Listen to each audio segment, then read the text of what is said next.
Software engineers, it's time for a retrospective. Did we screw ourselves?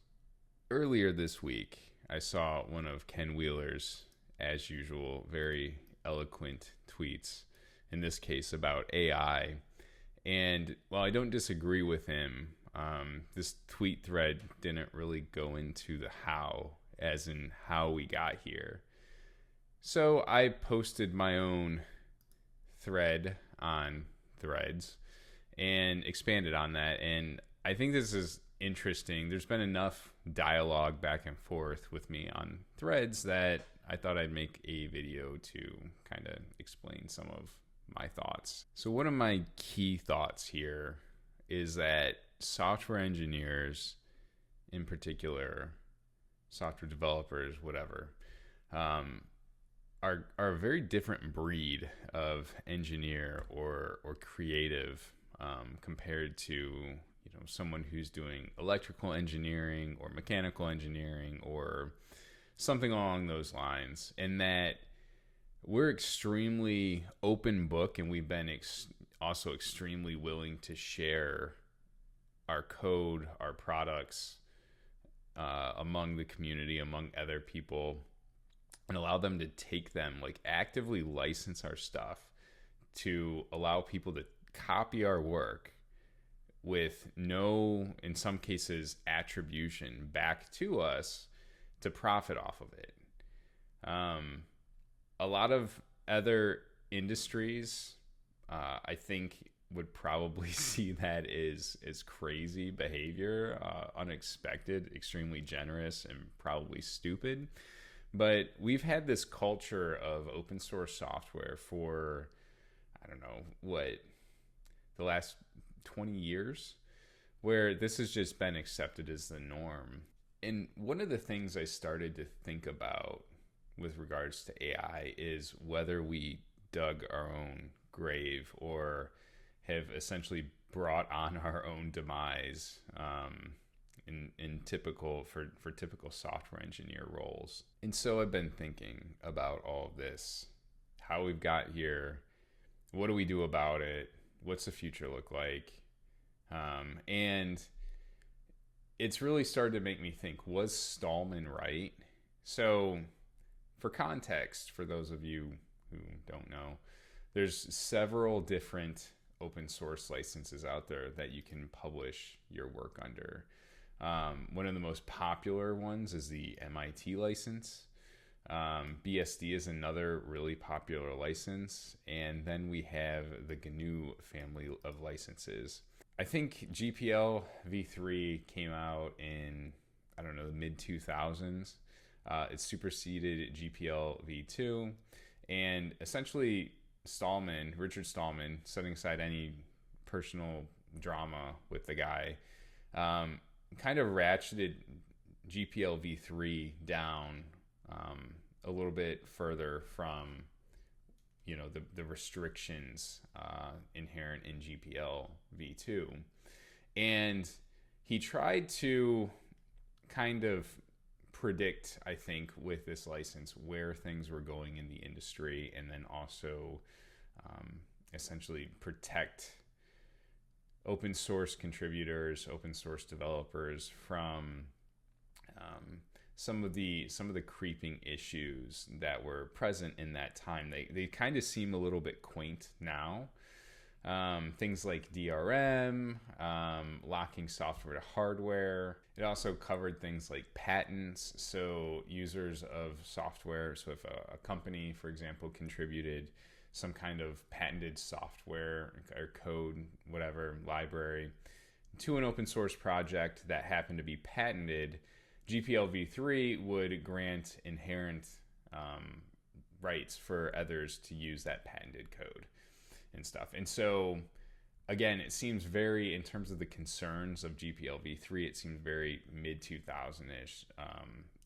Thinking about DRM. I mean, DRM makes me think about things like the iTunes Store or the Microsoft Zune Store when that was still a thing. And so what ended up happening is a lot of people thought that GPL v3 at the time was overkill. And plenty of people, including Linus, decided to really just continue to work with GPL v2 and not adopt the latest, the updated license. And so it kind of fell a little bit by the wayside. If GPL v2 was already considered kind of like toxic hell stew as far as companies, corporations making commercial products went, then GPL v3 was even more so, and a lot of people just avoided it. A lot of corporations who are making commercial products today still will have, if a developer or a team wants to include some library inside of, a commercial product, there'll typically be some kind of legal team to review this, review these inclusions and make sure that, the company's not being at risk of, either violating the license or having to share their own code with, the rest of the world. And so on that, one of the key features of these GPL licenses is they are virulent.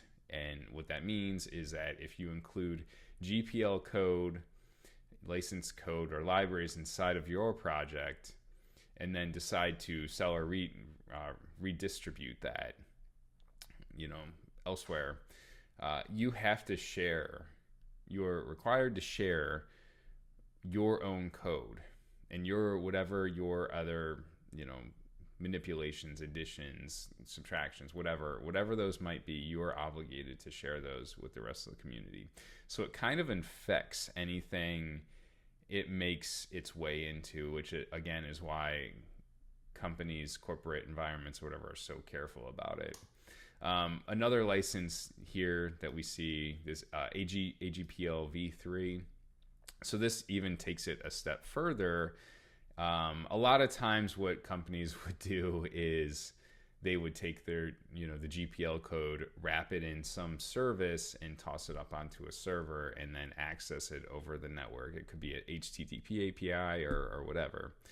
And the AGPL would make it so that even if you were accessing, this code that was siloed in its own little thing on its own little service on a server, that whatever code was accessing that over the network also had to share you had to share the entire code of the client application in this case.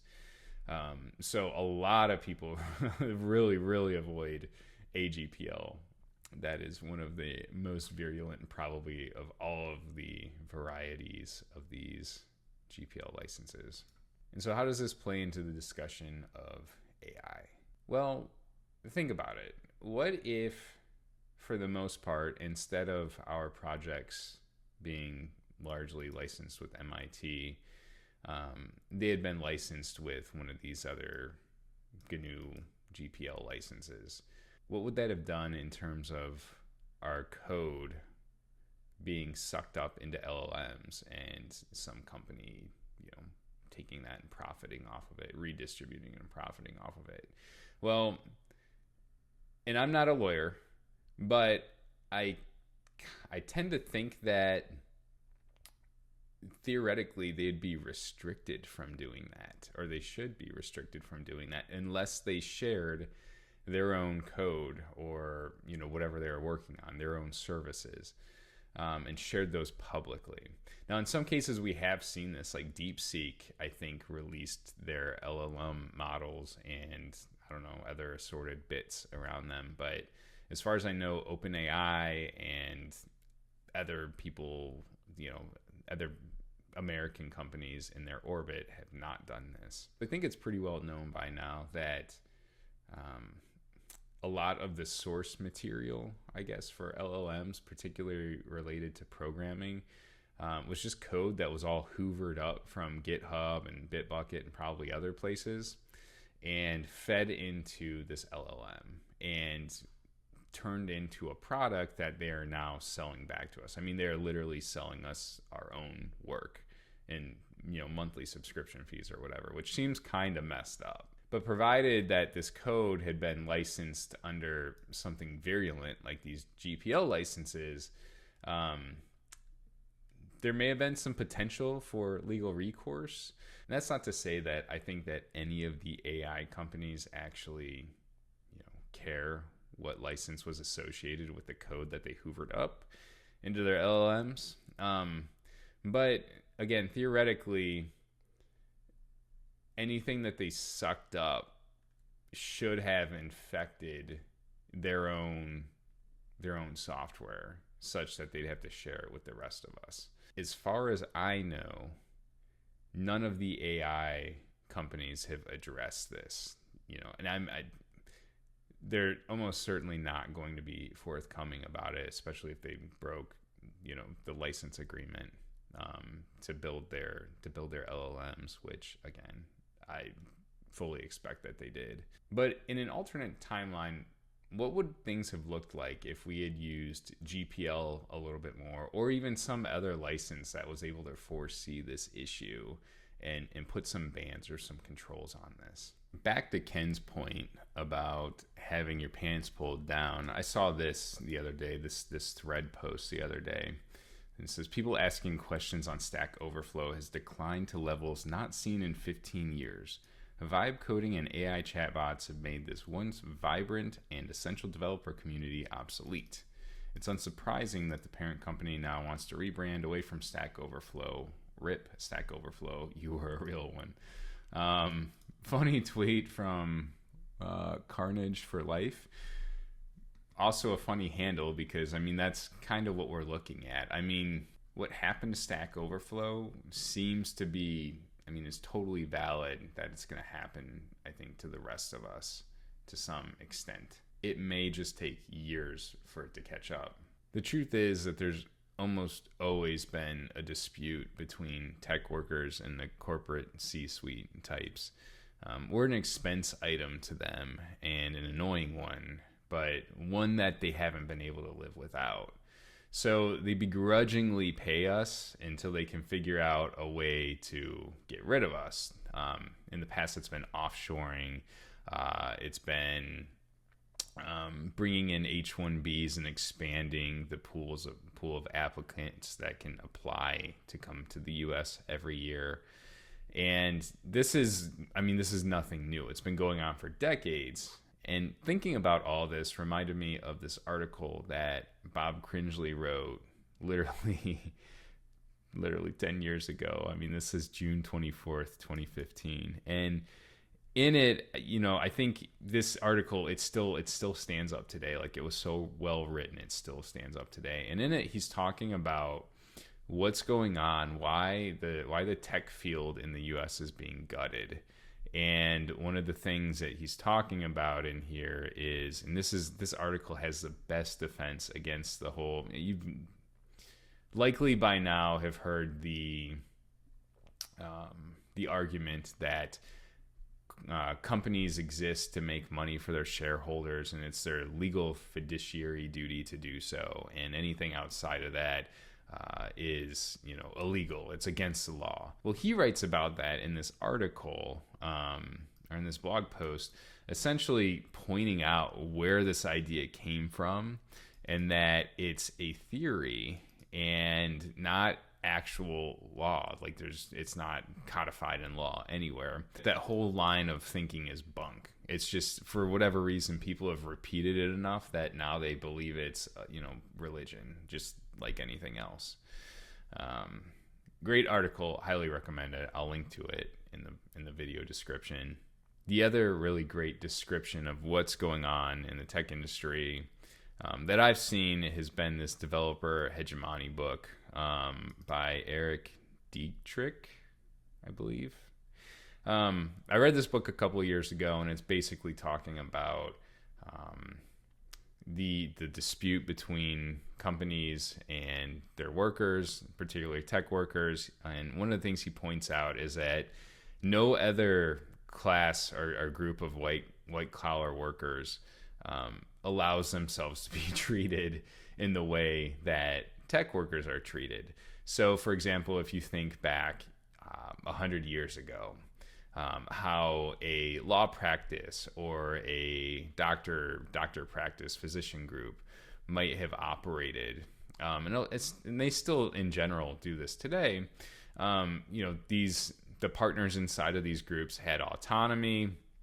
They were able to set their own work schedules. They were able to take on their own workloads, make their own decisions, and about how pretty much all of that's been taken away from tech workers. Tech workers have never been allowed that level of autonomy, basically since the advent of the industry. He explains why, as just kind of being a product of, coming about a lot later than those other practice areas did. In particular, coming about in a time when kind of big companies were on the rise in the middle of the 20th century.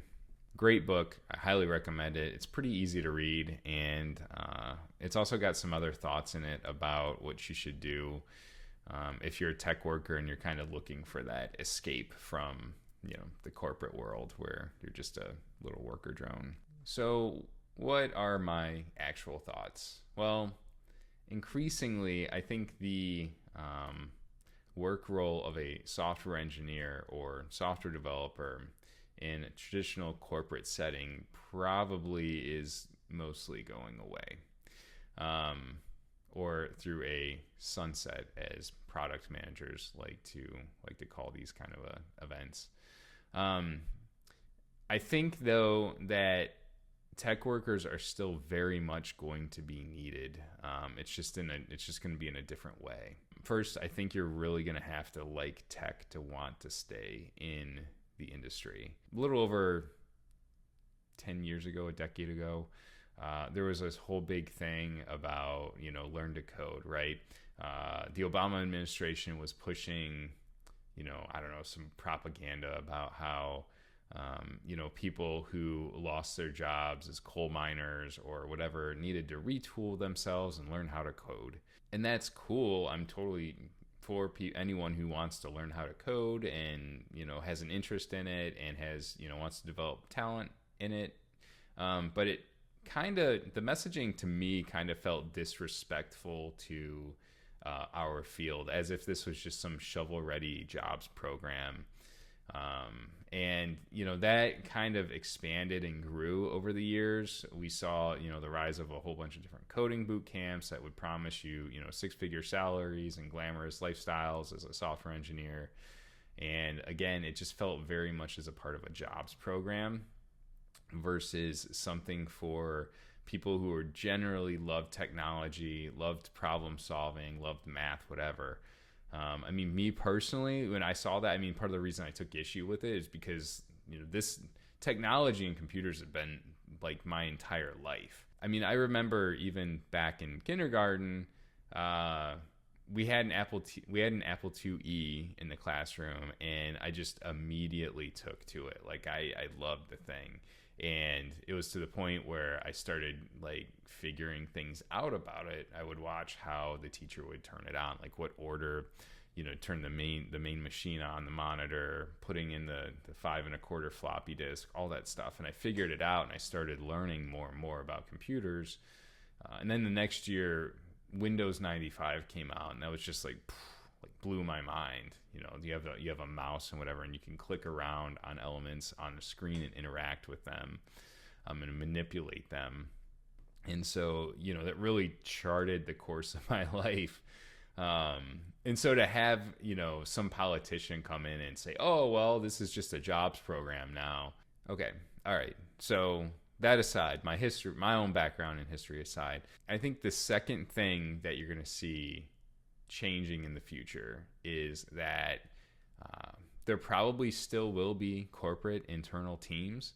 It's just going to be less and less people on them. It's going to be less teams, and everything's going to be smaller. It's going to be super shrunk compared to what it is today. And that partially is going to come from AI efficiencies, and I think it's also just going to come from cheapness too. Which, I guess they go hand in hand. So as this goes on, it's going to kind of turn into a game of musical chairs where every business quarter there's going to be, X number of less seats for software engineers, regardless of your skill level or experience. And I think it's important to keep in mind two things. The first thing is that there's never going to be a shortage of people who just don't want to deal with computers or technology at all, or even prompt AI. There's only so many hours in the day for people to do things, and a lot of business leaders, a lot of anyone inside of a company who's doing something,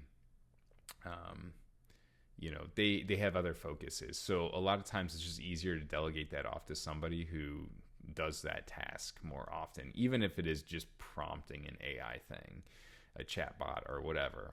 The other thing is, and I think most people would agree that there doesn't seem to be any kind of end in sight with regards to the amount of problems there are in the tech industry and, in life in general. So I'm going to kind of rephrase that. Step back and ask yourself if you think there's going to be any less problems with technology in the future.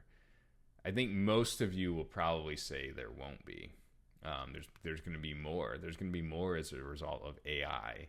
So where I think that corporate software engineer gigs are probably going to go away, there's probably also going to be a new class of people who are problem solvers, who get things done and who make things happen.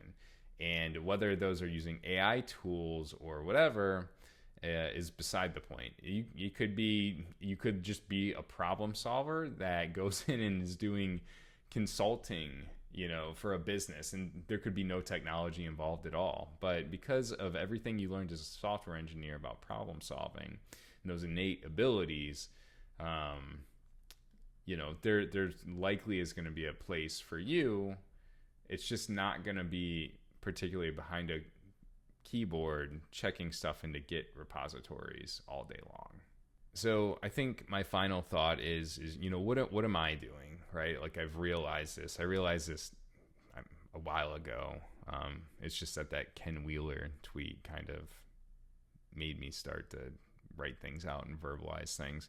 My plan for dealing with this, seismic shift, it's not particularly using, AI chatbots and LLMs and whatever to vibe code myself into, FU money or anything like that. It's coming to terms with the fact that things as they have been are going away, and that I need to reorient myself as a problem solver. Whether that's using technology or, analog tools of whatever sort. I need to position myself as a person who can make problems go away for you. My final thought on this is that as a software engineer, as, problem solving person, I think that we as practitioners in general need to step back and think about what we've done and what we're doing with regards to open source, sharing our work. It used to be the argument against open source was that, you're doing work for free for companies who are profiting off of it, or that it was insecure, in whatever cases. But I think we've done ourselves a disservice because everything that we've published out there, myself included, whether it's contributions or a project you're owning and running, all that just got sucked up, behind your back, with no attribution to you by some company that's now selling it back, your own code, your own thoughts, your own work, your own creativity back to you. And that's kind of, it's just messed up. It's just a messed up thing. And so I think we were foolish as practitioners, as a field, to not be a little bit more protectionist in our mindset about our work, about our worth as, what we're contributing to companies, to projects, to pushing humanity forward. So what kind of feedback did I get from my thread on Threads? Some interesting thoughts that I think are definitely like good counterpoints, worth considering. It's probably just easier if I flick through these notifications. Okay. So McTroyd says, careful though, we're still in a hype cycle. AI can produce running code, but in most cases, it still requires a human who knows what they're looking at.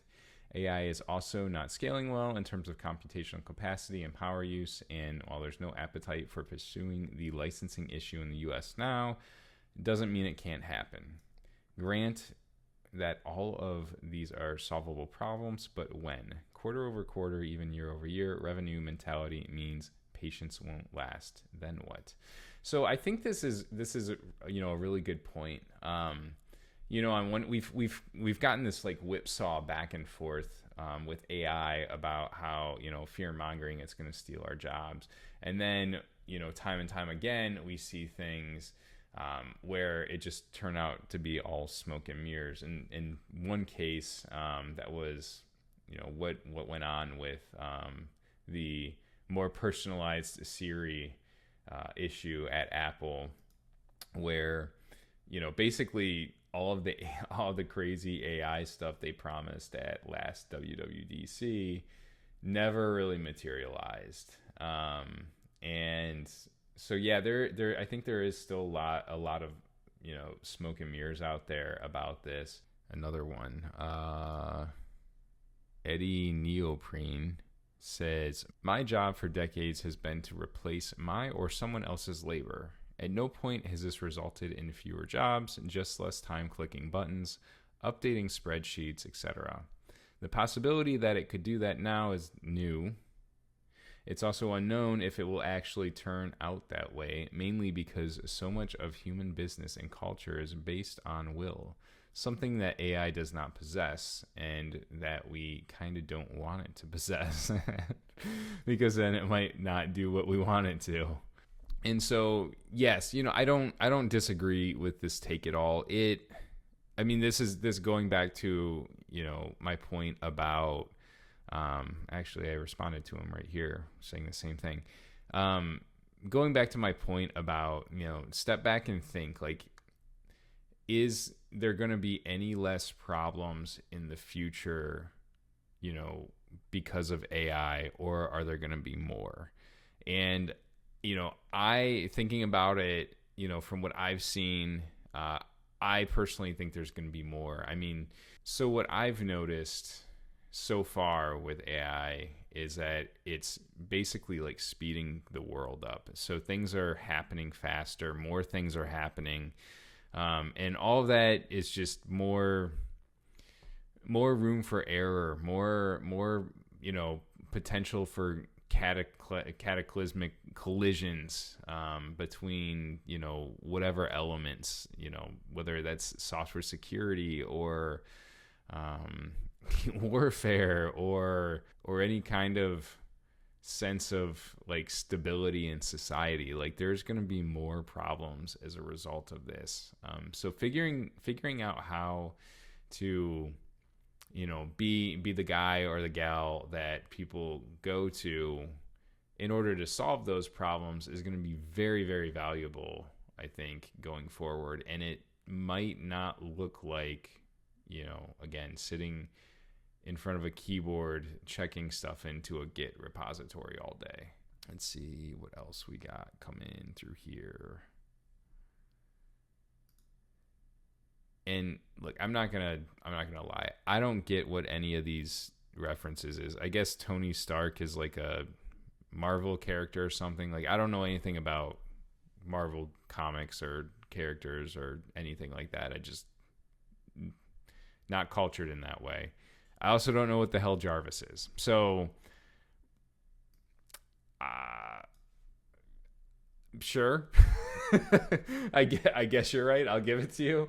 No contest on that one. Let's see what Mr. Queston had to say on this. I think it's much simpler than this. Writing software is required to build all the tools that make digital work more efficient. This has resulted in software engineering tools being the best because the tools are built by the same people that use them. AI is no different, but it's built by the same people that build software, so naturally that's the first task AI will be good at. Yeah, I agree with that. There's one exception that I can think of, and that's Xcode. I don't know. Do people do people inside of Apple actually use Xcode? I don't know.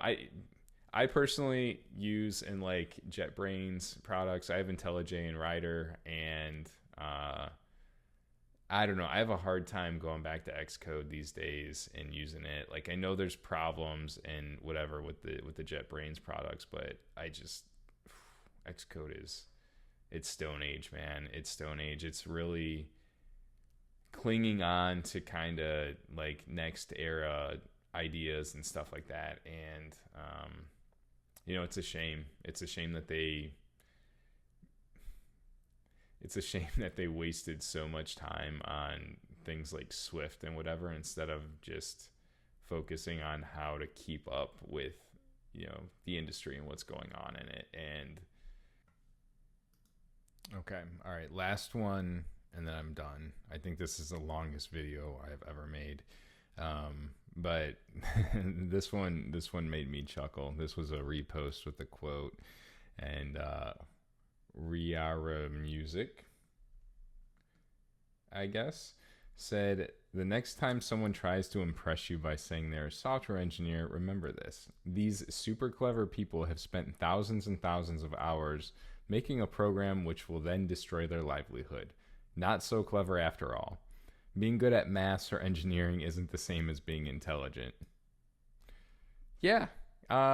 Cue that scene from Jurassic Park about your scientists were so preoccupied if they could that they didn't think if they should. And I really do think that this is like a living real world proof of that exact quote from the movie. We were not thinking about whether we actually should, and I think we need to be more intentional about that going forward. All right, that's all for me. I'm planning on hanging out at this YouTube channel a little bit more frequently in the future. I've got some other videos and topics I want to cover. So like this video, drop comments here or on Threads. I'm at NanoKernel. And also subscribe to the channel if you're not, and I'll see you soon.